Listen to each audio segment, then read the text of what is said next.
తెలుగు వారి number 1 choice Telugu matrimony. నకిలీ మద్యం కేసుతో సంబంధం లేదని నిరూపించేందుకు లై డిటెక్టర్ పరీక్షకైనా సిద్దమన్నారు మాజీ మంత్రి జోగి రమేష్. తిరుమల బెజవాడలో ఎక్కడైనా తన నిజాయితీ నిరూపించుకుంటానన్నారు. తనపై అన్యాయంగా బురద చల్లి చంద్రబాబు లోకేష్ రాక్షస ఆనందం పొందుతున్నారని తప్పుబట్టారు. లై డిటెక్టర్ టెస్ట్ కి జోగి రమేష్ సిద్ధంగా ఉన్నాడు అని చెప్పా. దానికి ఇంతవరకు సమాధానం లేదు. ఎక్కడికైనా వస్తా, నా కుటుంబ సమేతంగా వస్తాను. తిరుమలైనా వస్తా, బెజవాడ కనకదుర్గమ్మ దగ్గరికైనా వస్తా. లేదు, కాదు, కూడదంటే చంద్రబాబు నాయుడు ఇంటికైనా వస్తా అని చెప్పా. భగవద్గీత మీద ప్రమాణం చేయమని చెప్పా.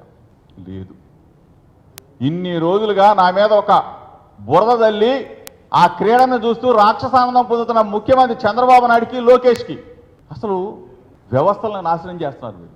ప్రజలు మీకు మంచి మ్యాండేట్ ఇస్తే ఆ మ్యాండేట్ నాశనం చేస్తా ఉన్నారు. ఇటువంటి దిగజారిపోయిన ఈ ప్రభుత్వాన్ని ప్రశ్నిస్తా ఉన్నా. నా ప్రశ్నలకు జవాబు చెప్పమని చంద్రబాబుని అడుగుతున్నా, లోకేష్ను కూడా అడుగుతా ఉన్నా.